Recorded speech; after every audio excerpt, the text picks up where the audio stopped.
Olá, sejam todas muito bem-vindas a mais um episódio do nosso Pode Isso, doutora? Muito prazer, eu sou a doutora Carolina Cursi, ginecologista e obstetra. E nessa série que a gente está fazendo, a gente está falando só para as mulheres que estão em busca da maternidade. E eu não poderia deixar de convidar uma dupla, uns colegas muito queridos para mim, que eu tenho muito respeito pela formação, pela capacidade de ensinamento, que realmente eu respeito demais essas duas feras que estão aqui na minha frente. Doutora Tânia Schupp, seja muito bem-vinda, gente! Ela foi minha professora, ela tem história na minha vida. Muito obrigada. Eu mando sempre assim. Eu posso ouvir um sim de vocês, né? De topar. Então, eu fiquei muito feliz de você tirar um tempo e estar aqui participando e querendo ajudar tantas tentantes, tantas mulheres que estão em busca do sonho da maternidade. Brigadão de coração. Prazer foi todo meu. Eu que agradeço. E a gente tem mais um. Esse cara, esse é o das estrelas. Esse é o querido demais. Doutor Fabiano Serra, seja muito bem-vindo, Fabi. Muito obrigada. Nossa, esse cara é demais. Vocês dois, eu tenho muito respeito por vocês dois. Acho vocês, postura de vocês, o jeito de conversar, o jeito que vocês levam. Eu sigo vocês dois nas redes sociais e gosto demais da postura como ser humano, independente do DR na frente, independente da especialização de vocês. Tânia como minha professora, fera de todas as leis e tudo mais. E a intenção do Pod é assim, é uma conversa leve. E a minha intenção é estar ajudando ao número máximo que eu puder de mulheres que estão em busca do sonho da maternidade e que, de repente, estão longe, ou tão longe de grandes centros, ou tão longe de profissionais tão importantes como vocês, que não possam ter informações com baseada em evidência, que é o que a gente sempre acredita, não é? Numa coisa mais científica. Então, é esse que é o nosso papo de hoje. Espero que vocês curtam essa nossa conversa. É bem mesmo uma conversa, não tem roteiro. Então, assim, isso que é bem claro, tá bom? Então, para começar, vamos lá. Como que a gente pode, eu me incluo, porque vocês sabem que eu sou tentante, como que a gente pode otimizar a fertilidade natural de uma mulher? O que é? Porque a gente vê muito disso na internet, aí vê vários, né, profissionais falando, vou otimizar, faz isso que melhora a MH, faz isso que faz... Então, assim, o que é, na verdade, otimizar a fertilidade natural, Fabiano? Eu acho que a primeira coisa que a gente tem que dizer é que a gente tem que classificar as mulheres em dois grupos diferentes. Tá. Aquele grupo de mulheres que já tentam e não estão conseguindo há um determinado tempo e aquelas mulheres que nunca tentaram. Então, quando a gente fala de um grupo de mulheres que nunca tentaram, a primeira coisa é tentar. Né? Então, a gente tem até os 35 anos de idade. A gente tem uma tentativa ali de 1 ano, considerando que a gente tem um período que a gente chama de janela fértil, e aí a gente vai tem que determinar o que é essa janela fértil, porque a gente tem que considerar mulheres que são ovulatórias para calcular essa janela fértil. Tá bom. E o outro ponto é que a gente também tem que pensar naquelas mulheres que estão acima de 35 anos, que estão entre 35 e 40 anos, Sim. que a gente vai considerar uma investigação a partir de 6 meses de tentativas. Tá, então pelo que você está dizendo e querendo explicar, que se eu tiver até 35 anos, eu posso 1 ano tentar. É isso? É isto. Isso. E quando você fala tentar, é o quê? Esse é um detalhe importante, né? Porque a gente tem que considerar que essa pessoa, esse casal, tem relação sexual no período fértil daquela mulher. Então não adianta de nada eu fazer uma tabelinha e pular o período fértil daquela mulher, porque as chances de gravidez nessa situação vão ser muito baixas, obviamente. Então eu preciso ter o cálculo desse período fértil. Como é que eu calculo o período fértil de uma mulher? Então a gente parte do pressuposto que toda mulher tem a fase lútea, que seria aquela fase pós-ovulação, igual, que dura 14 dias. Então, se uma mulher tem, por exemplo, um ciclo de 28 dias, que talvez seja o mais comum entre as mulheres. Exato. Né? Se 14 dias são pós-ovulação, essa mulher tem 14 dias para recrutamento folicular e preparação daqueles óvulos. Tá. Quando você fala recrutamento, o que é o recrutamento? Só para que elas entendam. O recrutamento é o seguinte, no começo, a mulher menstruou, ela está produzindo um hormônio que chama folículo estimulante. Tá bom. Esse folículo estimulante, esse hormônio vai lá nos ovários e diz assim para aqueles óvulos adormecidos: galerinha, hora de acordar. Tá na hora. Acordem aí. Alguém vai ter que trabalhar e produzir hormônio. Né? E aí vai ter uma turma toda motivada que vai começar a crescer. É igual gente que começa a fazer exercício físico. Tem uma galera que no primeiro mês vai lindo, depois vai só diminuindo. Exato. Então a ideia do recrutamento folicular é um pouco parecida com essa. Então tem uma galera que acorda ali, começa a trabalhar e vão crescendo vários folículozinhos. Chega um determinado momento em que um folículo se destaca. quando ele se destaca e cresce mais do que os outros, os outros são inibidos no crescimento. De forma que somente um folículo, que é uma bolinha de água, que tem o óvulo lá dentro, vai crescer mais até chegar o momento que ele vai estourar e soltar esse óvulo para a trompa, para a tuba uterina. Tá bom. Tá? Então, o recrutamento folicular seria isso. Então, essa que é a primeira fase que você está querendo explicar. Isso. Tá. E aí, esse momento que ele soltou o óvulo é o dia da ovulação. Tá certo. A partir da ovulação, a gente vai entrar naquela fase lútea, que é comum para todas as mulheres, que dura 14 dias. Então, esse número de 14 dias, ele é exato. Tá. Tá? Então, vamos supor, se eu chego e falo assim, nossa, mas eu olhando aqui, doutor Fabiano, meus ciclos estão com 30 dias. Isso. Os 14 dias que são referente à segunda fase é igual para mim, para Tânia, para qualquer mulher. Para qualquer mulher. Para qualquer mulher. É exatamente isso. Então, se seu ciclo é de 30 dias, por exemplo, a gente tem 16 dias antes desses 14, concorda? Concordo. Então, o 16º dia é o dia da sua ovulação. Então, rufem os tambores. Você está dizendo pra gente que todas as mulheres não ovulam no 14º dia? Exatamente. E é por isso que é importante conhecer o ciclo menstrual.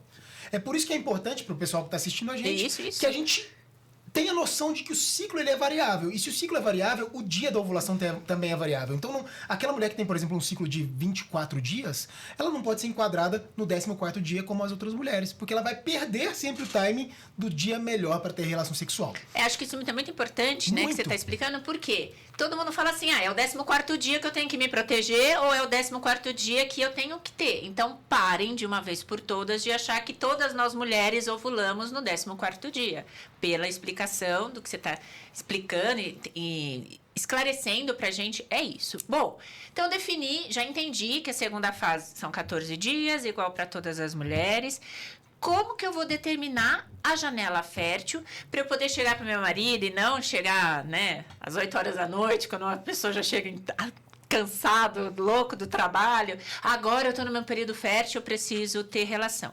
Como que eu determino a janela fértil? A janela fértil ela vai ser, então, o dia da sua ovulação, menos 6. Tá. Então, se seu ciclo é de 30 dias, já falei que vai ser no 16º dia da ovulação. Tá. Então, eu tenho que iniciar as relações sexuais no 10º dia do ciclo. Ok. Ou seja, 6 dias antes dessa ovulação.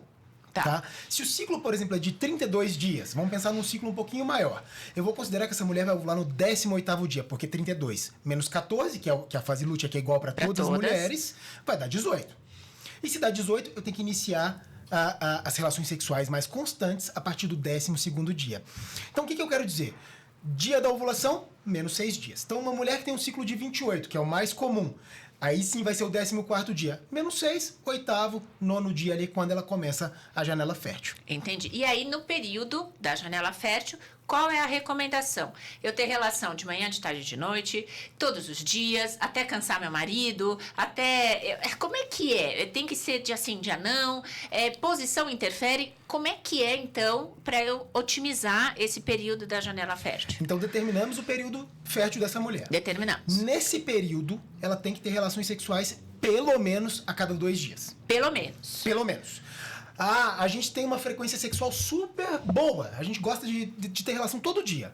Maravilha, pode ter. A gente não gosta... atrapalhar. Não é atrapalhar. Não, excesso também não atrapalha. Antigamente se falava muito, né? Tem que ter a cada 2 dias, que não pode ter um intervalo menor. Né? As pessoas diziam isso, porque é como se gastasse o espermatozoide do homem. E, na verdade, isso já caiu por terra. A gente já sabe que essa renovação de espermatozoides ela é muito frequente e ela é muito rápida.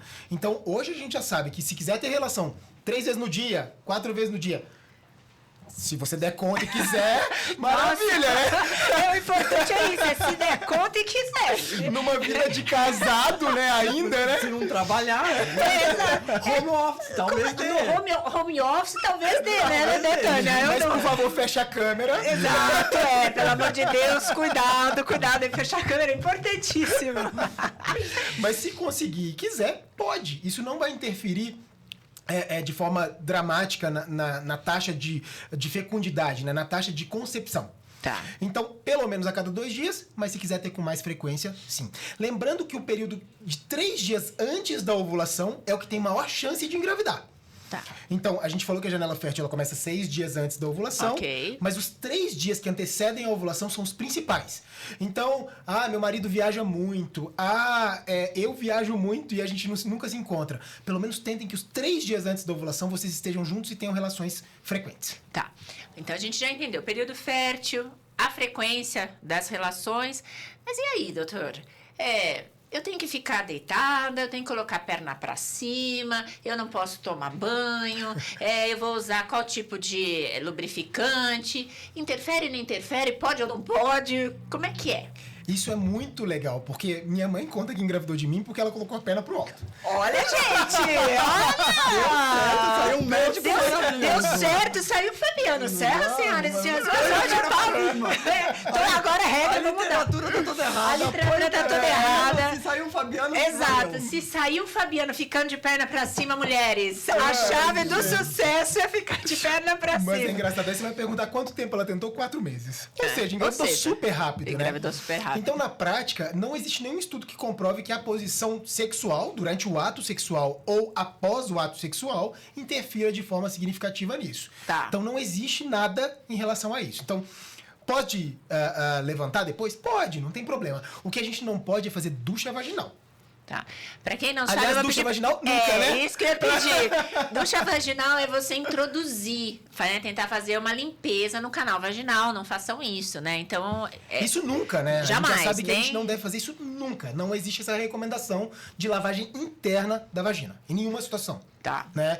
Então, essa seria a única situação em que a gente não recomenda. Mas de todo o resto... Aquele sêmen que chegou ali, que ficou ali, ele vai ser suficiente. Ele dá conta, se for pra ser, se for pra ser, vai acontecer. Dará conta. É isso entendi. Aí. Então, já entendi, eu entendi meu período fértil, os tipos de relação, que isso não muda. Mas, bom, eu tô com 40 agora, então. Já passei dos 40, né? Quando a gente fala em otimizar a fertilidade natural, essas mulheres acima dos 40 também vão entrar? Ou o foco pelas probabilidades são as mulheres abaixo de 40? Como é que é essa parte? Sensacional essa pergunta, porque quando a gente fala de mulheres abaixo de 35 vão tentar 1 ano, de 36 até 40 a gente tenta 6 meses antes de qualquer investigação, e acima dos 40 a gente já pode estar autorizado a iniciar a investigação antes mesmo dela tentar. Porque é uma mulher que, se a gente for comparar o pico da fertilidade, que seria entre os 20 e 30 anos de idade da mulher ali, aos 40 ela vai ter mais ou menos metade das taxas de fecundidade daquela mulher que tem de 20 a 30 anos. Então ela já começa com uma chance de gravidez menor, ainda que ela tenha um ciclo menstrual normal. Então, se ela menstruava a cada 28 dias e continua ovulando a cada 28 dias, as chances dela engravidar vão ser menores do que de uma mulher entre 20 e 30 anos. Simplesmente porque, com a idade, aqueles óvulos tendem a ter mutações genéticas, né? Que podem predispor ali a malformações, algumas coisas ali, que a gestação não é viabilizada. Então, não acontece. Tá, né? Então, ela vai ter que tentar, teoricamente, mais tempo para conseguir chegar até a mulher gravidez. A partir de 40 anos. Por isso que a gente está autorizado a começar a investigação, quando ele fala, pedir os exames, e mais, como que eu posso dizer, mais profundo nessa questão de exames do que para uma mulher... Posso pedir o espermograma do marido, se ele não tiver filhos, por exemplo, né? Porque eu não vou esperar 6 meses numa mulher que está correndo contra o tempo. Né? Essa questão é essa. Eu acho que você está falando só de otimizar também, a gente tem que lembrar que vem tudo isso do estilo de vida. Né? Que eu não posso querer ser mãe e virar saudável só no dia que eu quero ser mãe. Boa, excelente. Né? Eu acho que você tem que ter um estilo de vida, tá com peso adequado, não tá diabética, não tá hipertensa, ou se for ser diabética, hipertensa tratada, fazer esporte, comer direito, isso pra vida. E na hora que quiser ser mãe, tá com tudo redondinho pra conseguir ser mãe, porque isso influencia demais nas taxas. Nas taxas de gestação. Isso é muito legal. Desculpa te interromper, mas isso é muito legal que a Tânia traz, porque assim, se a mulher tem diabetes, a gente tem um nível de hemoglobina glicada para ela engravidar, que tem que ser menor do que 6,5% e idealmente menor do que 6%. Sim. Então, se a gente puder compensar essa mulher de uma forma completa, é o ideal. Agora, vamos pensar aqui, uma mulher que é obesa, se ela tá com 40 anos, eu não vou falar, emagrece pra engravidar. Porque assim, ela tá correndo contra o tempo. Tempo é uma moeda que ela não tem. É diferente de uma mulher que tem 25 anos, que eu sei que ela tem muito tempo ali ainda. Se eu quiser orientar pra essa mulher perder peso, beleza. Exato. E assim mesmo eu vou esperar um ano e pouco ali, mas não vou ficar enrolando essa mulher também a vida inteira, né? Então, se em algum momento eu perceber que ela não teve sucesso na perda de peso, eventualmente... E aí é até legal falar das medicações que são utilizadas para perder peso, né? Sim. Tem se falado muito na mídia, né? Agora essas medicações aumentam a fertilidade. Na verdade, o que elas fazem não é isso. É que a medicação vai lá e age no ovário, não é? Não é isso. É que dentro dessas mulheres que têm sobrepeso e obesidade, muitas delas têm ciclos anovulatórios. Elas não ovulam todos os meses. Elas têm síndromes ovários policísticos, elas têm algumas disfunções endócrinas que caracterizam esse quadro. Tá. Aí, se ela emagrece, uma das formas de tratamento para a síndrome dos ovários policísticos é o emagrecimento. É uma perda ponderal do peso. de peso, né, de 5 a 10%. Entendi. Então, a gente parte do pressuposto, se ela perder peso, pode ser que ela volte a ovular e por isso ela engravida. Começa a engravidar. Mas acho que é importante a gente falar do estilo de vida, né? E quando a gente fala do estilo de vida, eu sei que a gente não quer que todo mundo acorde 4 horas da manhã, vai malhar, só coma proteína, né? Não é isso que a gente quer. A gente quer que pelo menos fique um pouco mais, uma qualidade um pouco melhor, né? Então, falando em estilo de vida, quais são as principais recomendações para esse casal que, não, agora eu conversei com meu marido, a gente vai começar a tentar. O que é recomendado? Saio já procurando um endócrino, uma nutricionista, um ginecologista. O que o casal tem que buscar quando a gente fala, vamos engravidar? Sabe o que é interessante, Carol? Para mulheres que não têm infertilidade, a alimentação não vai ter uma grande interferência. Tá. Então elas podem engravidar mesmo comendo junk food ali, comendo aquelas porcarias todas que vendem no mercado. É o ideal? Lógico que não. Vai ter um monte de substância tóxica ali que pode prejudicar na formação do bebê. Não é na fecundidade, não é na concepção, não é na gravidez em si, mas pode prejudicar na formação do bebê em alguma situação, né? Porque tô comendo um monte de alimento inadequado. Exercício físico. Também tem comprovação de que melhora as taxas de fecundidade? Não tem. Melhora para aquelas que são anovulatórias. Sim. Né? Assim como a alimentação melhora para quem é anovulatória. Mas para aquelas mulheres que aparentemente têm ciclos ovulatórios normais, não vai ter uma grande interferência. Você não consegue ter uma recomendação absoluta de qual o melhor exercício, de qual a melhor alimentação para as mulheres que não estão no grupo das inférteis, daquelas que estão... A gente não tem um trabalho científico que prove que isso aumenta. Isso. Mas a gente vê, no geral, que isso é bom. Exato. Tá? Então, não ter um trabalho científico porque não teve um número apropriado de pacientes que comprovaram isso. Mas não quer dizer que a gente fale que, então não precisa. Então avacalha mesmo, que não é assim. Isso. E lembrando que a gente está falando para um público que não tem dificuldade. Isso. Tanto que existe uma recomendação de que as pessoas se alimentem bem, obviamente, e de que elas pratiquem pelo menos 30 minutos de exercício diário, né, durante pelo menos 5 dias na semana, que dariam aqueles 150 minutos semanais que são os preconizados aí pela Organização Mundial da Saúde, enfim. Então essa é a ideia. Tá mudando para 300 minutos. Tá mudando para 300 minutos. É isso. Como que a gente vai atingir 300 minutos na semana? Eu faço 10 horas por semana. Dá. Eu vou calcular aqui, eu não calculei quanto que eu faço. Eu faço 5 horas, eu acho. Então, gente, 10. Cabe pra qualquer... Eu tenho certeza que cabe pra todo mundo. Opa, e 5 horas são 300 minutos. Tô cumprindo a minha meta semanal. Cabe. Por que cabe? Porque você precisa assistir televisão? Não precisa. Você precisa dormir 7 a 8 horas por dia? Precisa. Você trabalha 16 horas por dia? Não, ninguém trabalha. Então, exato, óbvio. Tem gente que trabalha, né, gente? Eu já trabalhei muito 16 horas por dia. Tem época de plantão, mas você não trabalha todos os dias 16 horas por dia, né? Eu falo que, assim, cabe. A gente inventa desculpa. Mas cabe, não tô falando que você tem que ter 10 horas, mas cabe na rotina de todo mundo, por semana, 5 horas por semana, cabe. Eu tenho certeza. O que tem, as pessoas têm desculpa. Sim. Tem outras prioridades. Tem que assistir a série do Netflix, tem que encontrar um amigo, sair para beber alguma coisa, tudo. Mas cabe. É verdade. É prioridade. Questão de prioridades. Fica aqui o grande registro, né? Que todo mundo tem que achar a sua hora aí de exercício físico. Não vai ter jeito. Se cabe, se ela tá falando que cabe, porque cabe. Vamos rever o schedule da semana. Porque se a doutora Tânia falou, a gente tem que ver. A gente não quer nem saber. E eu acho que uma coisa que é legal também é que quem é sedentário, e aí vale mesmo para quem tá assistindo a gente, quem é sedentário não precisa começar com os 300 de cara, porque dificilmente vai se manter fazendo 300. Começa com 2 vezes na semana, meia horinha. Depois que isso virar hábito, aumenta mais um dia e vai gradativamente aumentando esses dias de exercício. Não começar com os 300 direto, que não vai cumprir. Exato. Eu não conheço gente que sai do 0 e vai pro 80, né? Ou 880, né? 880. Sai do 8 e vai pro 80 e consegue manter por muito tempo, porque isso não se mantém. Uma das grandes perguntas, né, que são procuradas no Google para as mulheres que estão agora tentando engravidar, né, é a questão dos testes de ovulação. Excelente. E aí, pode, não pode? Faço ou não faço? Quando que eu faço? Qual que é a melhor marca? Não, claro que a gente não pode, né, fazer essa divulgação, mas a gente sabe, né, a questão de 2 tirinhas, ou tá sorrindo, ou tá triste, ou tá verdinho. Então, assim, afinal de contas, pode ou não pode fazer o teste de ovulação? Pode. Mas Pode. eu tenho uma observação em relação a esse poder, tá? Vamos lá. Primeiro, eu tenho um relacionamento, estou casado, tenho ali possibilidade de ter relações na minha janela fértil. Eu consigo ver o meu muco cervical, então para quem é mulher consegue detectar aquele muco cervical que tem aquele aspecto de clara de ovo, que ele é mais transparente, mais filante, né? Então, esse período do muco cervical é um período em que ela está na janela fértil. Tá. Então, aqueles 6 dias antes do dia da ovulação, eles coincidem com o início do muco cervical. Tá. E hoje já se sabe que o muco cervical ele é mais útil do que os testes de ovulação. De ovulação. Para quem que o teste de ovulação seria interessante? Vamos pensar aqui naquele casal que viaja muito.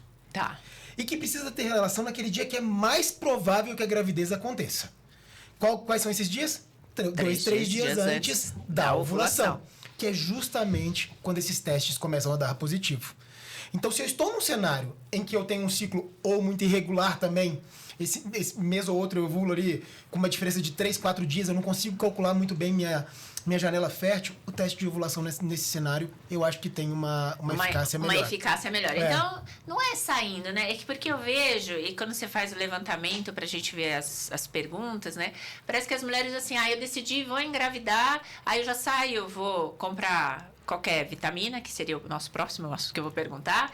Já saio comprando teste de ovulação, já saio fazendo até um teste no marido que tem agora, né? Então, eu acho que elas saem muito desesperadas. Mas essa ansiedade gerada por isso só atrapalha. Só atrapalha. Né? Então, assim, você fazer um teste de ovulação, ficar tão tenso naquela carinha, naquele dia, às vezes ela não engravida pela ansiedade. Né? Quantas pacientes, depois de uma fertilização, engravidam espontâneo? Exato. Né? E o que foi um milagre? O milagre foi que agora eu não estou mais ansiosa, né? Então, não sei o quanto ajuda ou quanto atrapalha. Num caso que o marido viaja ou que a mulher viaja, tudo talvez, né? Teria um pouco mais de espaço para usar. Mas não gaste com isso. Eu costumo falar para elas não gastarem mesmo. E não dá para começar a tentar já usando isso, entendeu? Mas elas querem. Elas querem, mas a gente tem que orientar que não. Porque isso gera ansiedade demais. E fica naquela coisa do reloginho. Hoje a gente tem que ter relação, ó. Deu positivo, deu carinha feliz. É sobre isso. Eu tô vendo o dia que vai vir um casalzinho transando naquele em vez de carinha feliz, entendeu? Porque... Atenção, a marca que faz esse teste. Vamos tirar essa carinha feliz e colocar já a fotinha de um casal transando. Isso, boa. Boa, gostei. Porque realmente não tem o menor sentido, né? Entendi. E eu acho que tem que ser leve nesse período. Preocupar pelo menos ter relação a cada 2 dias na janela fértil. Acho que esse é o grande ponto de sucesso. Tá. E o outro ponto é sobre vitamina, né? A gente sabe que hoje na internet, a gente sabe que hoje no comércio, e tem infinitas vitaminas, né? Inclusive algumas com algumas promessas que para nós que somos da reprodução, a gente lê aquela propaganda e fala como que pode ter coragem de escrever isso, né? Acho que vocês sabem do que eu tô falando, de uma que promete engravidar até mesmo pós-laqueadura, né? Natural. Nossa! Eu te mostro depois a propaganda. Então, assim, e vitaminas? Suplemento ou não suplemento? Tô pensando em engravidar. Como é que é a parte de vitamina? Quer falar o que eu falo? Fala, posso falar. Vamos lá. Eu sou tão cética com isso. Ácido fólico precisa e ferro depois que estiver grávida precisa. O resto, o xixi vai ficar caro. Eu acho que ela respondeu a forma que eu responderia de uma forma mais... Eu responderia mais delicadamente. Mais lúdico. O Fabiano ia falar mais lúdico da questão. Tem dinheiro. Eu iria dizer que o ácido fólico é o fundamental. Se a gente for pensar pré-concepcional, é o ácido fólico. Esse tem que tomar pelo menos ali 3 meses antes. Alguns estudos falam em 1 mês antes. Tá. Mas pelo menos, se puder, 3 meses antes. Tá. É engraçado que tem um estudo americano que fala que a gente deveria oferecer ácido fólico para toda mulher que está no período fértil. Exato. Mesmo que ela use contraceptivo. Porque se ela engravidar aleatoriamente, aconteceu, O índice opa, de Pire não tava funcionar. não tava esperando, mas engravidei, ela tava usando ácido fólico. Eu acho um exagero. Acho que se a gente tiver uma mulher que faz a coisa direito, tá com um DIU, né? Poxa, vai ficar tomando ácido fólico a vida inteira? Também acho que não é por aí, né? A quantidade de ácido fólico que precisa na alimentação para evitar insuficiência, sabe onde que tem? Em uma folha de alface. Para tudo. Você deu Tá. um zoom nesse momento que a doutora Tânia Então, falou se essa pessoa que é uma comer folha de alface. Uma folha de alface por dia, ela não precisaria suplementar ácido fólico para evitar defeito aberto do tubo neural. Tá? A gente suplementa todas, porque é uma medida simples, barata, Tá. para evitar um caso de uma malformação do sistema nervoso central, já valeu a pena todo o dinheiro Todo que se o dinheiro, gastou em exato. uma criança que teve um problema de espinha bífida. Mas nenhuma folha de alface tem. Então é assim, né? Se todo mundo realmente voltasse a falar naquilo que vocês bateram a tecla, né? Na questão do estilo de vida, né? Se eu tivesse uma alimentação, pelo menos um pouco balanceada, né? Não precisa fazer aquela coisa que vai na nutricionista e controla e tudo. É claro que aquilo lá tem os seus benefícios, claro. Mas se você fizesse o básico, né? O arroz com feijão bem feito, né? Uma boa alimentação, exercício, tendo relação no período fértil, você otimizaria com certeza suas taxas de sucesso para você conseguir engravidar, né? Sem dúvida. Sem dúvida. Mas eu acho que é importante também dizer que a gente não pode também focar só nisso. Que as mulheres também não podem acreditar que fazendo só isso vai ser suficiente para engravidar. A gente sabe que 15% da população aí Não vai ter uma infertilidade, vai ter infertilidade, ainda que seja sem causa aparente. Exato. Né? A gente sabe que nem isso... todo mundo nem todo mundo só de estilo de vida, não. pelo Isso, amor de senão Deus. também a mulher vai chegar assim, eu como direito, eu faço exercício, eu não sei o que, eu durmo direito, eu tenho relação no período fértil e não engravido. Gente, tem outras situações que precisam, às vezes, de investigação e às vezes de ajuda nossa médica mesmo para fazer acontecer. E que tá tudo bem. E que tá tudo bem E que também. tá tudo bem, tá tudo bem. E que vai conseguir. E vai conseguir, exato. E vai conseguir. Exato, acho que isso que é importante falar. Tem Não conseguiu. um lema de alguém que fala que assim, só não consegue quem desiste. Exato, exato. Quem desistiu é porque aí realmente tá. não vai conseguir e tá Mas tudo bem. Se não desistir, consegue. Exato. Mas então eu passei, consegui otimizar, tentei de tudo, 35 anos, e aí eu vou partir para investigação, né? Então, eu tentei 1 ano, tô com 35 anos, esperei esse time, melhorei tudo, acompanhei, não consegui engravidar. Aí eu recebo o diagnóstico ou não de infertilidade? Como é que é? Passei 1 ano tentando, tenho lá anotado, doutor Fabiano, tô vindo aqui na consulta hoje, que eu tô há 1 ano, que eu controlei peso, exercício, sono, para melhorar o cortisol e não engravidei. E agora? É interessante, Carol, porque a gente não pode falar que é infertilidade. Eu chamo isso de subfertilidade. Tá. Acho que é um nome mais bonitinho pra chamar essas pessoas, porque se elas continuassem tentando, muitas delas engravidariam de forma espontânea. Né? Até porque se a gente for olhar, em 6 meses, 80% das mulheres vão engravidar. Em 6 meses. Se a gente chegar ao final de 1 ano e persistir ainda por mais meio ano, né? Seria mais 6 meses, em 18 meses, muita gente que não engravidou no final de 1 ano engravidaria nesses próximos 6 meses. Então, eu não gosto de falar infertilidade para todo mundo de cara, tá? Mas eu gosto de usar que tem uma subfertilidade. E aí a gente, sim, iniciaria a investigação. Tá. Investigação básica. Qual que é a investigação básica para um casal? Então, espermograma para o marido, ver se os espermatozoides estão adequados, se a qualidade, se a motilidade, se a quantidade é suficiente realmente para uma gravidez espontânea. Sim. Ver se essa mulher tem ciclos ovulatórios. A gente teria que fazer um exame que chama histerosalpingografia, que é um exame que avalia a patência tubária. O que é isso? A gente tem, dos ovários até o útero, a gente tem um canal que liga o ovário ao útero para realmente mandar esse óvulo para ser encontrado com o espermatozoide.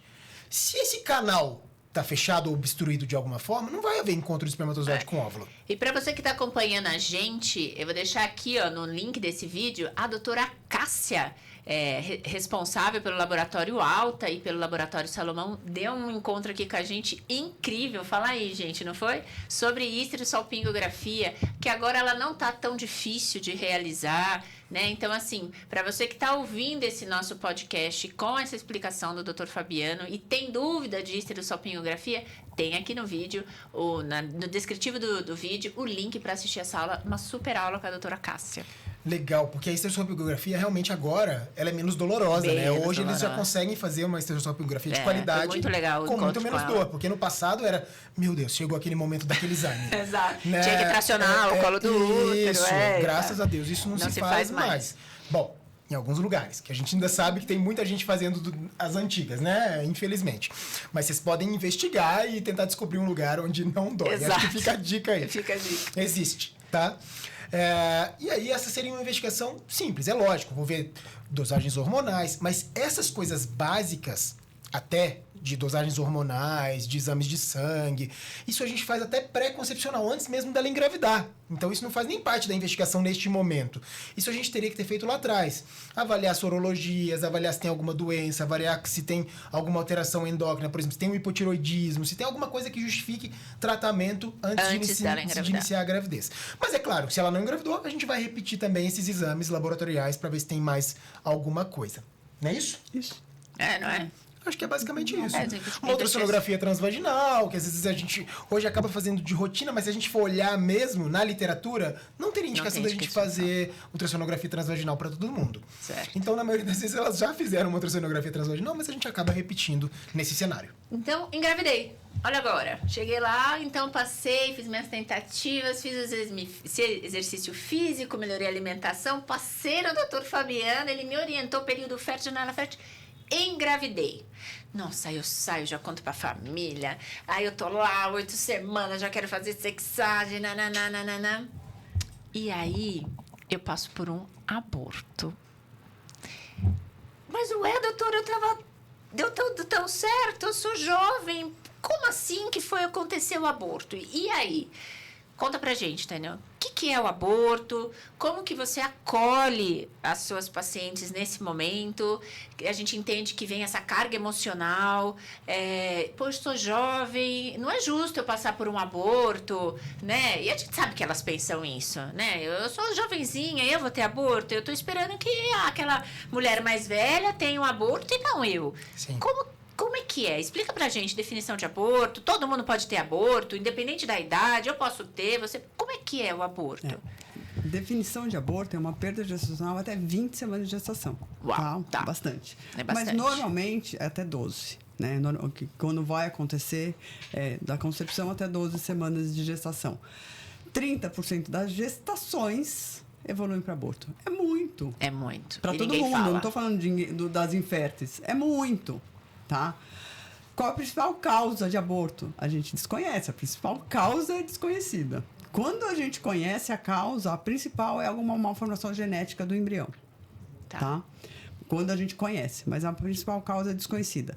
Quando a paciente engravida e já forma um batimento de coração, as chances de aborto já diminuíram bastante. Tá? Porque tem um aborto precoce que só forma um saco gestacional e perde. Ou forma só ali a vesícula vitelínica, que é a primeira coisa que forma e perde, que nem formou o embrião ainda, mas isso é aborto. E existe, assim, culpados para não formar o embrião? Porque eu sinto assim, né? Porque elas chegam lá no consultório, aí mostra assim, o exame, aí você vê, né? Gestação inviável, não evolutiva e tal. E parece que na mesma hora aparece uma nuvem em cima da cabeça dessa minha paciente, né? Dessa mulher. A culpa é minha, alguma coisa que eu deixei de fazer. Foi aquele ultrassom que eu não fiz. Foi aquele ácido fólico que eu esqueci. Eu fui na balada. É uma coisa que eu sempre falo para paciente. Porque vem um casal chorando, na nossa frente chorando. Exato. Né? O que eu fiz de errado? Exato. Vocês não fizeram nada de errado. Não foi o champanhe que beberam no dia que souberam que estavam grávidos, né? Ou que bebeu antes de saber que estava grávido, né? Não foi nada que fizeram errado, né? Isso 30% é muita coisa. É muita coisa. Né? Eu explico para ela. Então, não tem o que... Óbvio que você tem que fazer tudo certinho, mas se essa paciente que está tentando engravidar já está fazendo tudo certinho.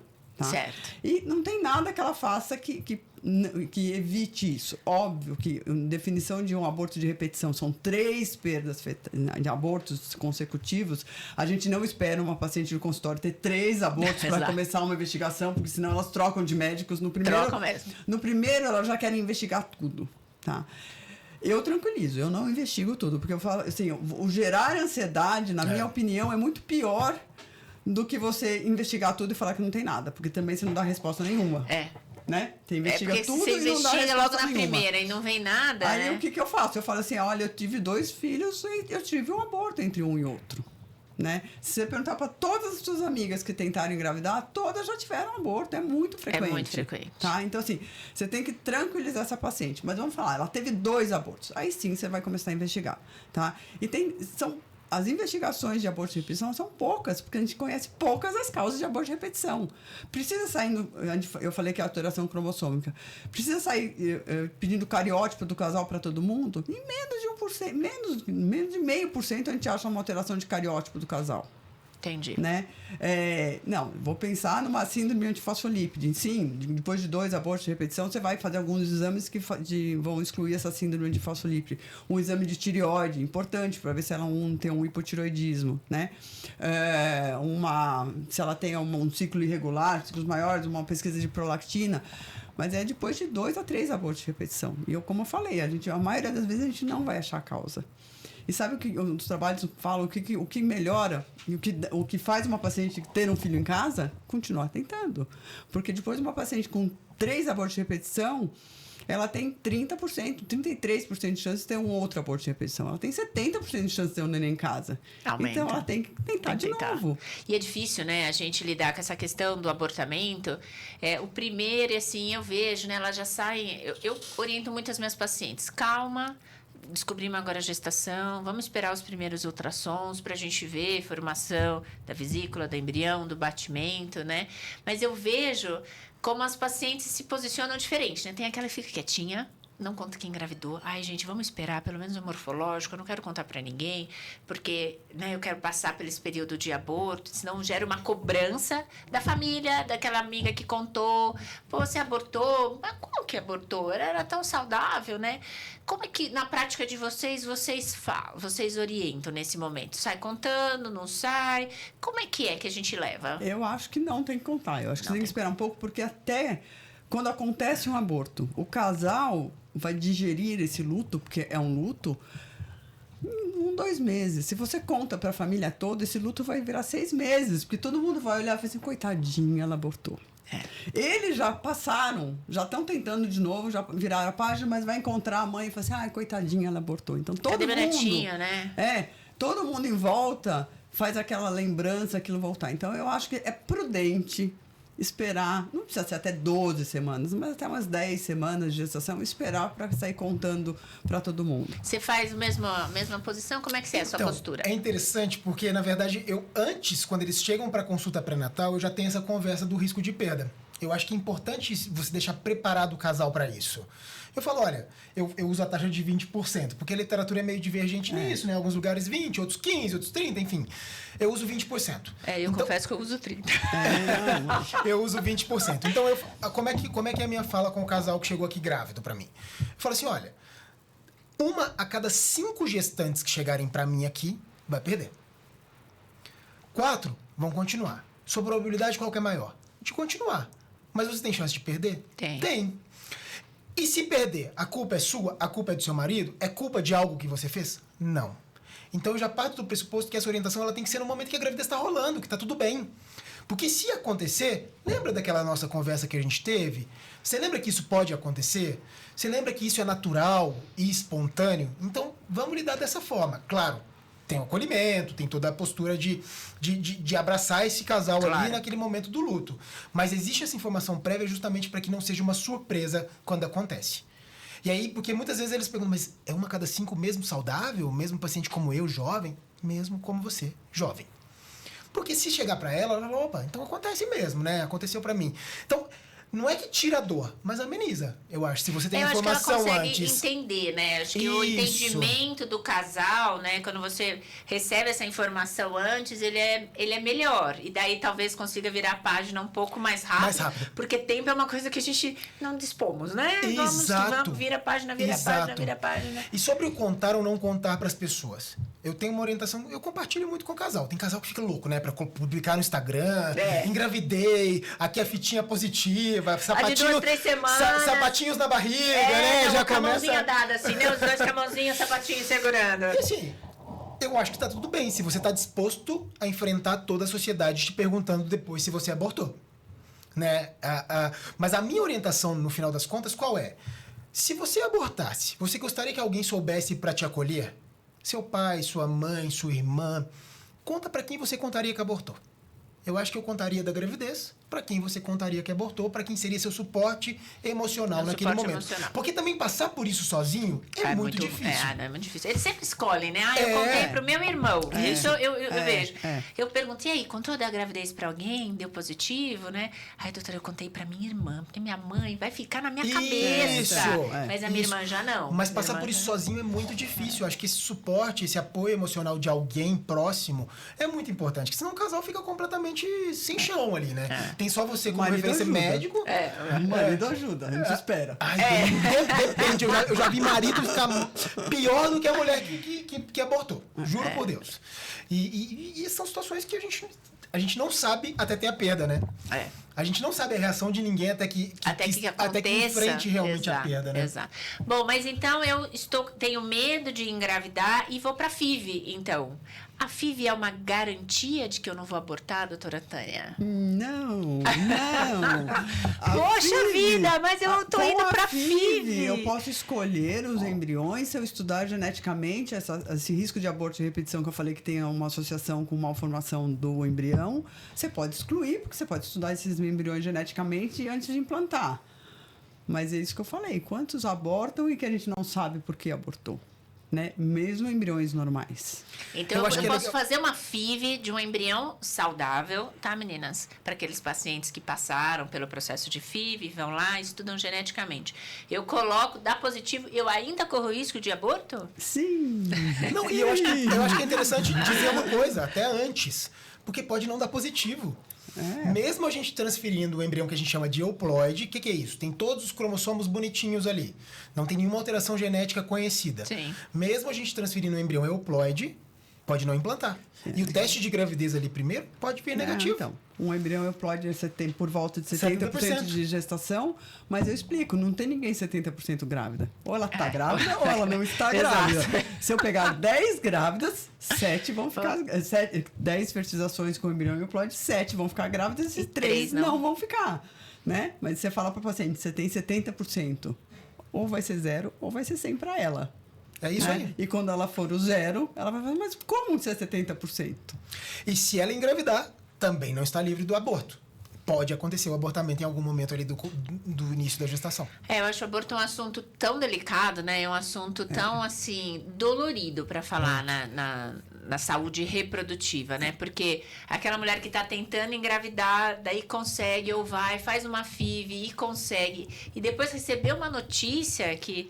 O que melhora muito, Carol, e que tem trabalho científico falando isso, é o care. É o cuidado. Então, essas pacientes que têm aborto de repetição, elas vêm no meu consultório de 15 em 15 dias até 12 semanas. Gente, fazer isso ultrassom. ela fala na aula dela, e eu tenho anotado. E ela falou desse jeito pra gente na aula dela. É verdade, é verdade. E aí elas fazem ultrassom, então de 15 em 15 dias elas vão lá, vem o bebezinho, o batimento cardíaco de 15 em 15 dias, porque não sente nem mexer ainda, né? Que só vai sentir com 20 semanas de gestação. Então, essa de estar a cada 15 dias, vendo que tá tudo bem.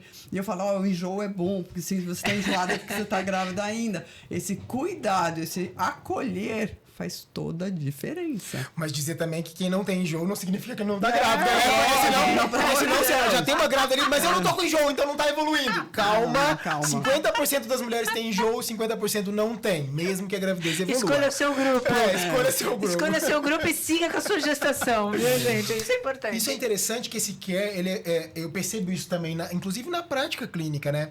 E às vezes ela surta e manda um WhatsApp. Às vezes tem menos de 15 dias, né, Tânia? Às vezes ela manda mensagem depois de uma semana.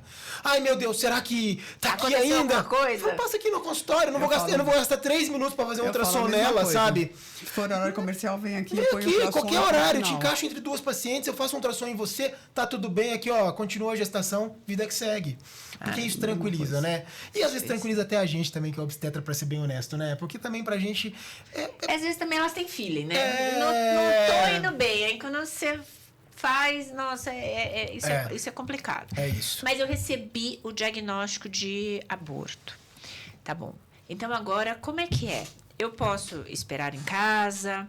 O recomendável para a saúde da mulher é já partir para um procedimento cirúrgico. E se for para partir para um procedimento cirúrgico, qual que é esse procedimento? Como é que daí funciona quando a gente tentante recebe esse diagnóstico de abortamento? Como é que é a conduta?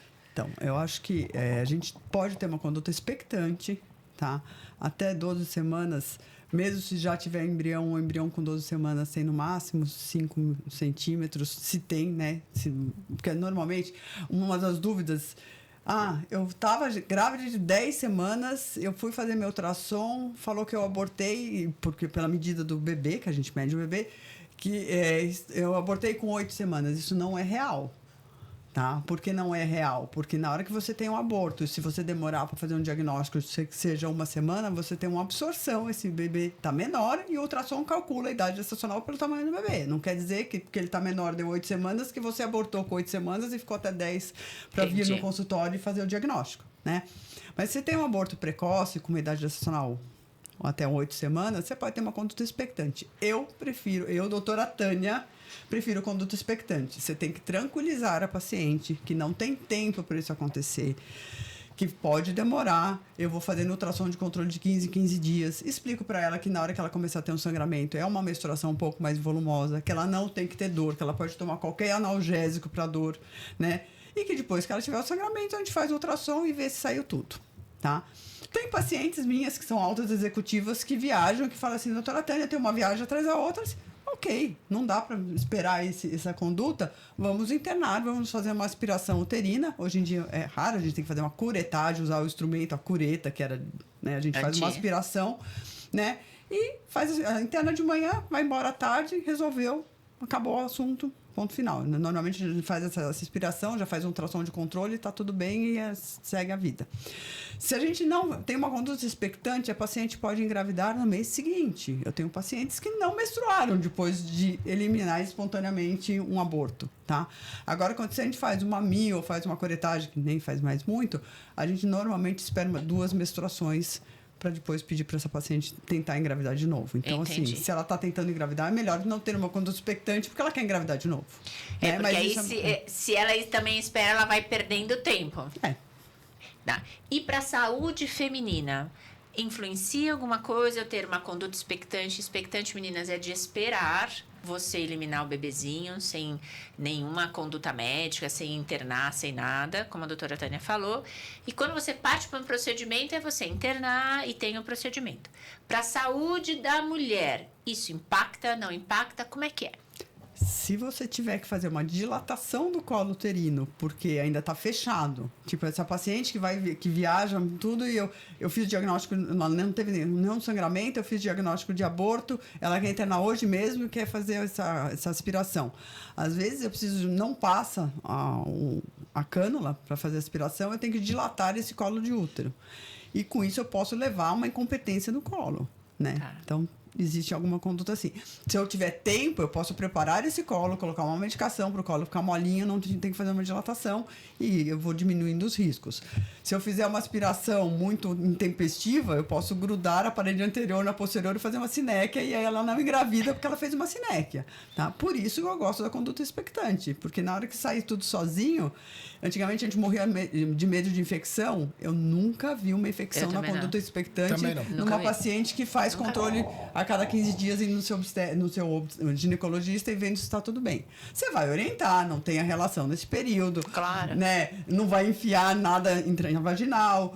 Se você tiver uma febre, vem aqui que a gente vai ver, entendeu? Não precisa fazer controle de hemograma e coagulograma. Nunca vi uma coagulação, porque era um medo que a gente tinha. Era um medo. Antigamente a gente tinha. Nunca vi. Esse ano eu faço 30 anos de formado. Eu nunca vi uma coagulação intravascular disseminada numa conduta de aborto expectante. Eu também, 21, então, assim, nunca vi. Não tem, né? Então, assim, se você fizer o acompanhamento com o seu obstetra, não vai acontecer nada. Você tem uma conduta expectante e engravida na sequência. Está liberada para engravidar na sequência. Não estou falando que ela vai conseguir engravidar na sequência. São coisas diferentes, né? São coisas diferentes. Uma coisa é você falar, vão para casa e vão tentar. E outra coisa é você, não, vai conseguir. São coisas diferentes. Mas eu fiz a FIV. Engravidei e aí eu, infelizmente, abortei. difere para eu tentar a próxima transferência de embrião? Como é que funciona? É mais rápido eu ir lá e já fazer o procedimento e já tentar uma transferência? Você avalia a minha idade? Como é que fica para agora para aquelas mulheres que fizeram a FIV e passaram por abortamento? Eu acho que a primeira coisa é se ela estudou geneticamente esse embrião antes de implantar. Porque, de repente, ela fez uma FIV, ela não tem indicação, tinha menos de 35 anos, ou não quis fazer a análise genética do embrião, e eu implantei um embrião que eu não sabia se esse embrião é euploide ou não, normal ou não. Então, eu acho que se ela não fez essa investigação, vale a pena fazer. Porque é melhor você não implantar um bebê que você já sabe que é alterado e não ter um aborto, do que implantar um bebê e ter um aborto. Isso psicologicamente altera muito, né? Então, de repente, ela nem fez esse e eu acho que tem que fazer. Tá. Né? E ela pode fazer na sequência, se ela quiser. Esse mundo, né, da FIV acho que são... É difícil. É muito complicado. Eu sempre compartilho essa decisão com o casal. Eu acho que tudo tudo é compartilhado. Tudo compartilhado. Tudo é compartilhado, né? Tudo é compartilhado. Porque a gente tem estudos que mostram também que mesmo embriões que têm um grau de aneuploidia, que a gente chama de embriões mosaico, eles podem dar um filho vivo. Sim. Né? E vivo saudável. Vivo saudável. Então, se eu achar uma alteração genética, eu vou descartar esse embrião ou não vou transferir esse embrião? Então, são questionamentos que a gente faz ainda, né? Então, eu tenho uma tendência a não fazer estudo genético para a maioria das pacientes também. Também não. Porque isso encarece o processo. Se a gente for pensar que é R$2.000, R$2.500 por embrião. Por embrião. Isso, se ela pegar e juntar esse dinheiro, ela paga mais um ciclo, dependendo. Então, eu acho que... Eu falei do estudo genético na paciente que já teve aborto, tá? Eu também não oriento fazer estudo genético em pacientes com menos de 40 anos. Eu falo assim, olha, é um gasto. Porque uma fertilização é caro. É um gasto que, para uma criança nascer com um dedinho faltando, 10 abortaram. E um dedinho faltando, estou falando que é uma malformação mínima. Né? Então, assim, a natureza é esperta. Né? Ela filtra. Então, assim, isso vai virar esse aborto que a gente não sabe a causa. Era um embrião que não... Ou porque tinha um problema de implantação também, que a gente tem que estudar a receptividade uterina. Mas se não for isso, a natureza aborta, entendeu? E na maioria das vezes nem implanta. Não é nem que acontece o aborto. Na maioria das situações, não vai nem haver implantação. Então, na hora que ela fizer o beta-HCG, vai vir negativo. Então, a gente vai ter um número de transferências maiores...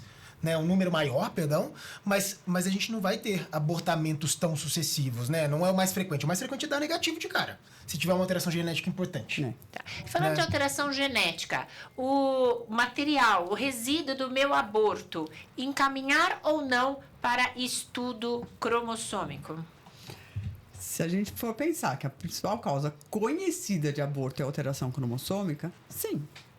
Tá? Mas encaminhar o material para qualquer laboratório só para anátomo patológico vai ver assim, restos ovulares de primeiro trimestre. Não esclarece nada. Eu tenho que fazer estudo cromossômico. Se eu enviar para um laboratório que consiga só fazer com material viável, ou seja, células vivas, a maioria vai ver assim, material insuficiente. Tá? Então tem que ser um laboratório que saiba fazer um estudo genético com aquele material. E isso pode ser que no Brasil inteiro a gente não consiga essa cobertura. Eu acho que em São Paulo você conta... Em São Paulo, que nós estamos falando que é um centro, né? Você conta num dedo de uma mão quantos laboratórios fazem que conseguem resultado de material de aborto. Na minha conduta, eu encaminho muito mais naqueles casos de repetição do que numa paciente que teve um aborto só, por exemplo. Porque fazer análise genética, ok, veio positivo uma alteração genética. Isso ameniza? Não sei, mas e se vem negativo? E se vem um embrião que não tinha alteração genética? Como é que fica na cabeça desse casal? Poxa, será que eu tenho outro problema, então?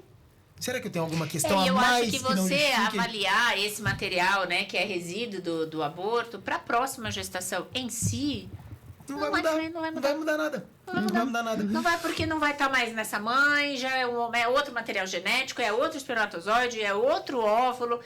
Então, eu não sei, eu acho que estudar essa questão de...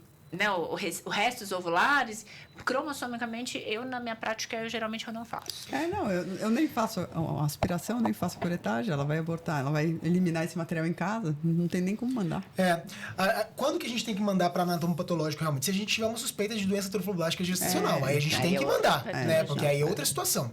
Mas eu vou contar uma história aqui de uma paciente minha, vida real.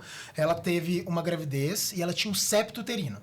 tá? Então ela tinha um septo uterino, ela engravidou, abortou. Septo uterino é uma divisão, Isso. meninas, na cavidade uterina. É isso. E aí, a gente sabe que a retirada ou não do septo é controverso na literatura. Super. E a gente não Aí a tem gente indicação entra de numa tira ou não tira. Não Exato, existe não isso na existe. literatura. Vocês sabem muito bem disso. Exato. Né? A gente que faz infertilidade, reprodução, a gente sabe disso. Não existe isso. Falei, orientei, vamos engravidar de novo antes da gente tirar esse septo? E aí ela teve um segundo aborto nessa gestação.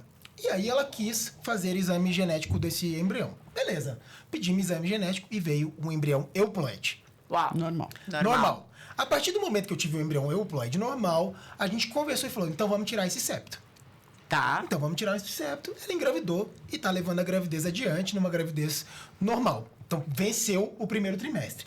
Então para essa situação específica dessa paciente, fez diferença tirar o septo. Mas isso não garante que em outra paciente isso faria diferença. A gente sabe muito bem disso. Sim. Porque tem outros conceptos que já engravidaram e levaram a gravidez adiante.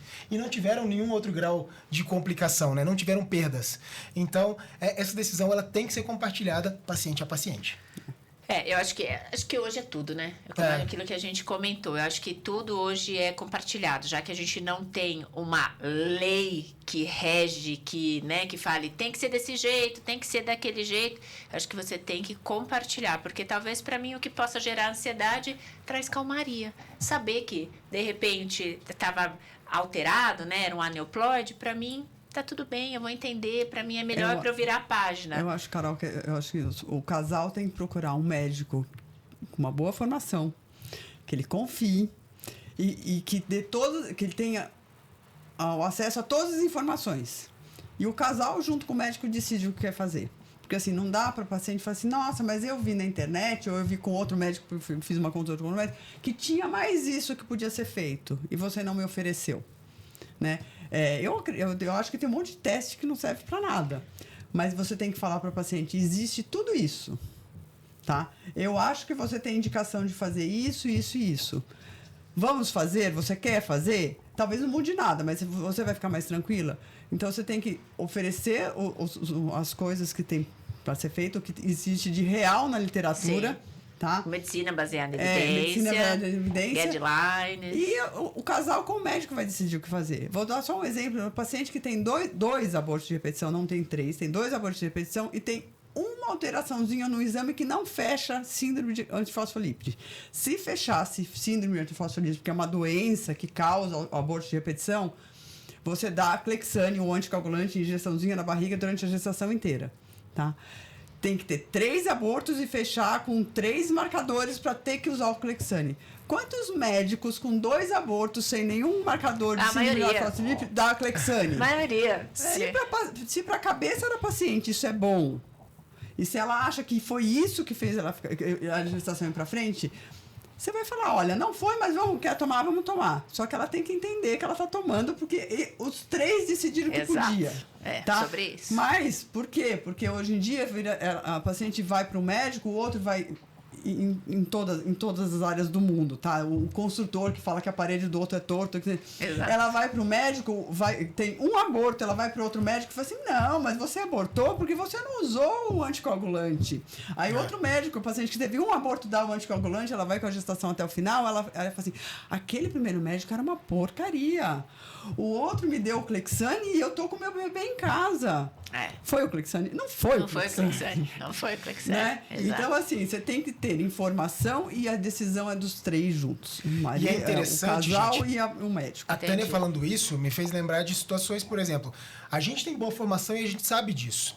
E vez ou outra, a gente tem pacientes que a gente super orientou, mas que se eventualmente ela tem desfecho desfavorável, ela procura outro médico. Sim. Mesmo a gente tendo feito tudo da melhor qualidade, tendo passado por tudo com ela, tendo feito o melhor acolhimento, tendo feito tudo, né? Então, a gente está sujeito a isso sendo bem informado. Você imagina o que não é bem informado, né? Eu falo pra paciente, quando ela tem um aborto, ou quando ela teve um aborto, ou quando ela fez uma fertilização comigo e deu errado, eu falei assim, fique à vontade para procurar outro médico. Eu faço todo o relatório e fica à vontade. Porque às vezes você tem uma experiência ruim, você associa aquela experiência ruim àquele médico que está na sua frente. Porque afinal de contas as pessoas. Exato, mas também. Não tem problema nenhum. Exato, pode ir. Só que eu tenho. Minha cabeça, eu ponho no travesseiro e falo assim, ela não vai achar nada melhor, ela vai achar alguma coisa igual É que assim, eu faço a minha receita de bolo de chocolate, você pega a minha mesma receita e faz o bolo de chocolate, o gosto do meu bolo de chocolate é diferente do seu bolo de chocolate. Jamais, com a mesma receita. Exato, com a mesma receita. Exato. Então você tem que saber a receita certa. Se você quer que essa receita certa seja feita pela doutora Tânia ou seja feita pela doutora Carol, você escolhe. E talvez eu sei que elas querem, né, tentar... quando vem o negativo, a consulta do negativo é muito ruim. É péssima. Ela vem carregada e é ruim pra gente médico. Muito, é difícil muito. pra gente. É difícil pra gente. Por quê? Eu dei o meu melhor, eu examinei, eu pedi tudo que eu podia pedir. Eu fiz. Aí você volta lá, como é que foi a transferência? O catéter foi na altura certa, aí você pergunta pra embriologista, tinha sangue, eu tinha muco? Não, doutora, tava tudo certo. Pô, por que a gente tá passando pelo negativo? Então, quando a paciente leva o negativo, não é só ela. Sim. Que leva o negativo. A gente, como profissional, também leva a negativa. E eu falo a mesma coisa. Tá tudo bem. Doutora, olha, fulana de tal tá levando o embrião pra clínica XPTO. Tá tudo bem. Eu também super deixo tranquilamente as pessoas decidirem. Exato. E eu falo, olha, quando começa a ter muito negativo, assim, fica à vontade, pode procurar outro médico. Eu tenho um casal agora, um casal homoafetivo feminino, que fez várias transferências comigo, todas negativas, procurou um outro médico, fez estímulos diferentes, transferiram algumas vezes e agora fez análise genética dos embriões, vieram neuploides, etc e tal. No final das contas, não engravidaram. Estão considerando agora a ovo-recepção. Mas passaram com outro e viram que o problema não era meu. E desde o começo eu falei, olha, no momento que vocês quiserem, sintam-se à vontade para procurar outro profissional. Porque eu acho que isso é importante. Também para mostrar que você não tem medo do que você está fazendo. E foi o que eu falei para uma paciente minha. Eu tô com uma paciente nessa situação, colega, marido, assim, os dois são médicos. E assim, a gente já fez 5 transferências. E não vem. E assim, você já discute o caso, você liga para um colega e você fala... Carol, não tem mais o que você fazer. Você já pediu tudo, né? E ainda veio para mim, eu quero trocar de laboratório. Vamos trocar de laboratório, tá tudo bem. Para onde você quer ir? Eu não quero trocar de médica. Tá bom, eu tô indo com você, tá tudo bem. Então, por um lado, você vê que você fez sua parte, a paciente entendeu que você fez a sua parte, Isso. Ela falou, Carol, não troco de você, porque eu sei que você tá dando o melhor. Eu sei que eu sou o seu tendão, né? Que é a picadinha ali que fica. Então, eu acho que a gente tem que dar acolhimento para essas pacientes da reprodução. Você sabe a minha história, né? Então, eu acho que assim, quando você perde o acolhimento para as pacientes e começa a tratar aquela paciente, aquela tentante, a gente, como um número, cara, você falou, então, tá na hora de trocar, então tá na hora de virar a história, tá na hora de mudar. Então, eu acho que é isso que é importante. Então, já que a gente tá falando de tratamentos e afins, doutora Tânia Schupp, moçada, sabe tudo de legislação. É ela que é a responsável por dar aula para nós médicos sobre FIV e suas legislações. E eu queria entender um pouquinho, queria que você explicasse para as pacientes, né, para as que estão acompanhando a gente, o seguinte... Sobre reprodução humana e tratamentos de reprodução, principalmente para os casais homoafetivos e tudo mais. Como é que é a organização aqui no Brasil? É lei? É regra? É orientação? Quem é que manda nisso tudo? É o CRM? É o CFM? É quem? Não, tem lei do CFM, Conselho Federal de Medicina. A gente se reporta a ele, a gente não pode fazer... Podia, né? Podia fazer tudo que queria. Hoje em dia não pode fazer tudo que queria. A gente tem lei, a gente tem número de embriões que pode transferir, a gente tem idade de quem pode transferir, a gente tem quem pode doar o óvulo para quem. Não pode, não é mais o samba do crioulo doido que você faz o que você queria em ponto final, tá? Então a gente tem lei. Tá? Eu acho que uma das coisas importantes, hoje eu atendi uma paciente, doutora, eu posso pôr 2? Né? O número de embriões, porque antigamente você via 4, 5, né? Primeiro que assim, mais do que gestação gemelar, 2 é considerado insucesso em reprodução humana, né? Nossa, que lindinho, ela tá grávida de 3. A gente, meio médico, acha que, nossa, que médico ruim que ela tava, né? Como que ela tá grávida de 3? Dá até um negócio assim no coração, até trigêmeos. Então, assim, até 37 anos a paciente pode escolher colocar um embrião ou 2. Acima de 37 anos, ela tem direito de escolher 1, 2 ou 3. Por que depois de 37 anos pode até 3? Porque a chance de ficar 3 é menor. Então, por isso que a gente deixa... Independente de eu ter feito a genética, estudo... Não. Se ela fez estudo genético, muito bem, Carol. Se ela fez estudo genético do embrião, são embriões euploides, embriões normais, ela pode colocar até 2. Independente, ela pode ter 45 anos, são 2 embriões normais, até 2. se ela pegou óvulos doados, não é dela. Essa paciente tem 45 anos, o óvulo é de uma doadora, que aqui no Brasil a doadora pode ter até 37 anos. Sim. Então, ela pode colocar até 2. Tá. 1 ou 2. Hoje em dia, medicamente, os médicos querem colocar um Um e só vez. tá ótimo, exato. Por vez. Gestações únicas que vão chegar a termo, que não vão dar bebês Sem trabalho de parto prematuros. prematuro. Porque um bebê prematuro é um bebê prematuro. Que ela pode nem levar para casa depois. Nasceu, foram uns 8 meses, porque gemelar não vai até 9 meses completos. Talvez fique numa UTI, talvez ela não leve para casa. Valeu Exato. a pena?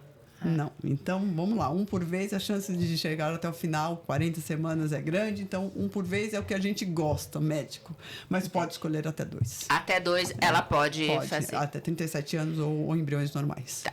Lembrando, eu queria só complementar, porque a gente fala que é lei, na verdade é uma regulação do CFM, né? regulação não é uma do legislação CFM. do Brasil, tá? É uma da coisa... Constituição. Não é a assim, Constituição, é do mas Conselho Federal de Medicina. Isso, só que se ela ética, depois né? entrar na vara civil, dizendo que você colocou 4 Sim. e nós temos uma legislação do CFM, ela lá na área civil ela vai ganhar. Com então, certeza. assim, não é uma lei civil, mas se ela virar um processo, o CFM a legislação do CFM é diferente e ela ganharia. Até porque, felizmente, nem os laboratórios permitem, né? É, Aqui em São graças Paulo, pelo aqui menos, em São eles não Paulo, pelo permitem, menos, né? ninguém então, deixa... eles não deixam isso acontecer. Ninguém deixa... Bom, congelamento de óvulos. O que tem de lei, o que tem de regulamentação, o que uma paciente que está pensando em congelar óvulos, ela precisa saber? Para congelamento de óvulos, na verdade, você pode congelar quantos você quiser. Tá, isso não tem número. Não tem número. Tá. Né? A gente tem alguns gráficos que falam a probabilidade de uma paciente ter um filho vivo em casa, quantos óvulos ela tem que congelar conforme a idade dela. Tá. Mas não tem número. Não tem mínimo, número que nem a máximo. CFM determina. Não tá. tem. Quanto tempo esses óvulos podem ficar congelados? Teoricamente, indefinidamente. Indefinidamente. A gente não tem esse limite máximo ainda, porque quanto tempo a gente congela óvulos? 10 anos? Óvulos? Não Talvez sei, mas... isso. E a gente tem é. usado, hoje tem saído estatísticas do uso desses óvulos, somente 10% das mulheres voltam ali para buscar e utilizar esses óvulos. É né? isso que eu ia perguntar. É a E aí? minoria. Todas as minhas né? pacientes, eu tenho pacientes com quase 10 anos já de óvulos congelados. Nenhuma paciente minha veio buscar, ou elas já engravidaram espontaneamente, ou elas não querem ser mãe ainda. Ou seja, a vida tá passando e os óvulos estão lá. Estão lá congelados. guardadinhos. Eu tenho paciente que já voltou para Eu utilizar. também tive. Eu tenho Eu algumas fico já que já com voltaram positivo. para. Graças a Deus. E assim, é interessante porque, na verdade, quando a gente fala de congelamento, a gente tem falado muito disso hoje em dia, né? Sim, A sim. população que vinha ali de 10 anos, antes de 10 anos atrás, não se falava disso. Imagina, na época da faculdade. Não tinha. Não, e é preciso dizer também que as técnicas de congelamento, de vitrificação, de criopreservação melhoraram. Sim. Então, aquelas que congelaram lá no começo, elas tinham um processo de congelamento que era pior. Então, aqueles óvulos, as chances deles virarem um embrião sadio e de uma gravidez positiva é menor também. Tá. Então, hoje as taxas de sucesso Estão são melhores. maiores. Mas de embrião, é engraçado que a gente teve um embrião que estava 30 anos Foi congelado. no congresso, né, que falaram isso. Não, saiu na agora. mídia, saiu tudo, né? Teve um que 30 foi anos de colocar. congelamento virou um filho vivo. Exato. Mas não foi aqui no Brasil. Não foi aqui no Brasil. Não foi no Brasil, exato. Não foi no Brasil. Deixar claro. E se eu morrer, o que o laboratório faz com esses óvulos congelados, doutora Tânia? Isso está escrito no termo de consentimento médico. Quando você vai fazer uma fertilização em qualquer lugar sério no Brasil, você assina um termo de consentimento pré-tratamento. É antes. Dizendo o que você vai fazer. A Tânia entra na nossa cabeça com O que esses... pode ser feito com esses embriões, se for ou óvulos ou embriões, o que é para ser feito em caso de falecimento. Se for só óvulo dessa pessoa faleceu, eu quero que jogue no lixo. Tá. Eu quero que doe para minha irmã. Você deixa escrito o que quer que seja Mas feito. tudo isso feito antes do tratamento começar. Se essa pessoa não fez nada, vamos fazer, ela fez em algum lugar que pediram, não precisou assinar, vai ser jogado no lixo. Tá. Ninguém vai conseguir autorização para usar esse material genético, ou se for um embrião, ou se for óvulos, se ela não deixou pré-estabelecido o que fazer. É interessante que mesmo judicializando, o que a gente vê é que as respostas têm sido negativas. Exato. É, eu A passei gente por uma não paciente que consegue. levou isso, Se está essa negativa. escrito no contrato que não é para doar, ou que não está escrito, né? Eventualmente você não faz nada com aquilo. E é uma coisa que eu acho muito legal falar, Carol, que assim, óvulos são da paciente mulher, né? Tô falando óvulos paciente sim. mulher. É só dela, ela não precisa pedir autorização para mais ninguém o que fazer. Se ela congela embriões com espermatozoides do companheiro atual no momento, marido ou que seja, é dos dois. Exato. E quem envelhece, e isso é injusto, quem é a mulher. Então, quando a mulher passou dos 40, 45, talvez ela não consiga ter mais filho, mas o homem consiga, tá? E aí, vamos dizer que ela se separou e o marido fala assim, joga no lixo. E ela tem 45 anos, ele vai jogar no lixo. Porque era dele. Porque era dele também. Então, legalmente, é bom saber que o óvulo é só da paciente e o embrião é do casal. Tá. Então, se você não quer precisar de autorização do que fazer com o material que o marido tem que se meter junto com a história, congele seus óvulos. Tá. Porque pouco se fala de congelamento de espermatozoides. Não, se fala muito, né? Eu acho que hoje em dia é muito conhecido na mídia que jogador de futebol congela espermatozoide, faz laqueadura, desculpa, vasectomia, perdão, faz vasectomia para não ter filhos por aí, né? Mas não. Existe a possibilidade também do congelamento de espermatozoide. Congelamento de espermatozoide se faz há muitos anos e funciona, descongela e funciona super bem. E coletar e armazenar espermatozoide é muito simples, é muito fácil e em quantidade muito mais grande. rápido do que... Né? Mas eu acho que se fala menos do que para as mulheres, menos, né? Porque assim, no final das contas, não há um envelhecimento importante dos espermatozoides. O que a gente sabe é que após os 50 anos, existe uma diminuição da taxa de fertilidade masculina, mas que não é tão impactante quanto da mulher. A gente vê senhores aí de 80 anos que foram pais. Sim. A gente vê aí... A gente vê mesmo. E são pais mesmo. São os pais verdadeiros. Pais verdadeiros. Geneticamente somos pais. Então isso é uma injustiça da natureza com as mulheres. A gente sabe disso. Mas hoje... tem se falado cada vez mais para quem vai vasectomizar para fazer essa criopreservação também de espermatozoides, né? A gente sabe que hoje é recomendado. Então, 1, 2, 3 amostras ali de espermatozoides, porque caso ele queira ter filhos futuros, aí ele não precisa nem reverter a vasectomia. Ele pode usar aqueles espermatozoides que ele congelou. Qual a idade limite para fazer o tratamento de reprodução assistida no Brasil? 50 anos para mulher e... 50 anos para mulher. 50 anos para mulher. Mas assim, 50 anos, vamos lá! Eu tô 50 também, anos. Fabiano. E ficar grávida, tá? Essa paciente de 50 anos provavelmente vai ser um óvulo doado, não vai ser o óvulo dela. A não ser que ela tenha congelado lá atrás. A não ser que ela tenha congelado lá atrás, mas o óvulo é dela, ela congelou lá atrás com 20 aninhos. Se ela tiver 50 anos, ela vai ter que pedir uma autorização para o caso dela mais de 50 anos, para o caso dela naquele momento, para poder fazer. Essa semana eu atendi uma paciente que, na verdade, ela fertilizou óvulos doados com espermatozoides do marido na Espanha, que só para as meninas que não sabem, a Espanha tem um centro de fertilização muito grande, eles têm óvulos mais fáceis, porque lá tem outro tipo de legislação para doação de óvulos. Só que nesse decorrer, ela implantou uma vez, não engravidou, daí por uma dificuldade financeira, ela esperou para fazer de novo. Ela tem embriões congelados, só que ela fez 50 anos. E agora ela não pode mais, sem pedir uma autorização para poder buscar o embrião dela que está lá, porque ela já tem 50 anos. Entendi. É difícil, né? Falar questão apesar da resolução dizer isso, né? Essa análise do médico também sobre a paciente, se ela tem condições físicas e... Não, então, você pode, só que você tem que entrar no CFM pedindo uma autorização. E ela tem que ter um relatório do médico obstetra, que vai segui-la, dizendo que ela tem uma condição de saúde saudável, que ela não corre riscos, e ela tem autonomia. Mesmo que ela fale, eu sou hipertensa, tenho um risco maior, e ela falar que o risco, e ela tem um obstetra que vai segui-la, o paciente querendo o obstetra autorizando, ela consegue uma autorização, mas tem que pedir uma autorização. E quem que pode ser a doadora de óvulos para mim? Eu cheguei lá para você e falei, olha, doutora Tânia, não deu certo, eu não consegui, agora eu vou partir para óvulos doados. Tá, quem pode doar para mim no Brasil? 2 opções. Ou você importa óvulos, porque o Brasil já autoriza a importação. Aqui no Brasil não se tem comércio de óvulos, não tem ninguém que vá lá, uma universitária, eu quero vender meus óvulos. Isso não existe aqui no Brasil. Aqui não existe, mas tem bancos na Espanha, que eu falei, você pode importar óvulos, daí você é responsável por escolher qual o banco de óvulos que você vai importar e mandar para o laboratório que o seu médico use aqui no Brasil, tá? Mas não, eu não tenho, não vou importar óvulos. Então, assim...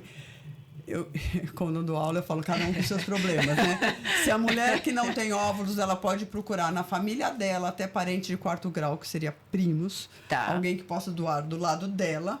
Tá? E se é um problema masculino de infertilidade, o marido não tem espermatozoides, ele vai procurar na família dele até um parente de 4º grau que possa doar os espermatozoides. Então, hoje as doadoras no Brasil, ou eu pego anônimas, e aí não vou saber, é o médico que vai fazer esse pareamento. Na clínica também, anônimas.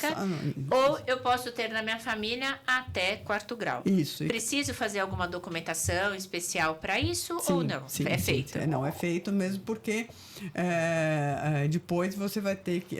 a clínica de fertilização está todo com esses que são óvulos da família, que a doadora está assinando. Essa doadora de óvulos tem que ter, pelo menos, se ela for casada, o marido tem que autorizar e ela tem que ter um filho, pelo menos. Já. Tá. Porque vai que ela desiste no final das contas, né? De todas as legislações, né, e regulamentações da FIV, qual aquela que você acha mais difícil para as pacientes entenderem, ou você acha que hoje não é tão complicado assim entender a questão de leis e regulamentações e tudo mais? Não, eu acho que o entendimento é fácil, Tá. Não tem nada assim difícil de entender. Essa coisa que eu falo, cada um procura, e é uma explicação que eu dou, né, quando o casal tem uma dificuldade, é assim, se eu tenho problema de óvulos, vou pegar a irmã do meu marido, né, não pode, né, porque assim, vai ser o marido, se pegar o óvulo da irmã do marido, o marido estaria engravidando a irmã. Então, Entendi. você vai fazer um problema de consanguinidade, né? Então, Tá. essa explicação de cada um com os seus problemas, quem está de cá buscando a sua família é para evitar a consanguinidade, né? Entendi. Uma coisa que também é legal, por exemplo, assim, você tem uma doadora e tem um número de doações pelo número de população. São Paulo é muito grande, a gente não tem esse número, mas assim, se minha prima for doadora, eu quero ter 5 filhos, essa prima pode doar 5 vezes porque é para essa família. Então, isso não tem um número, né? Entendi.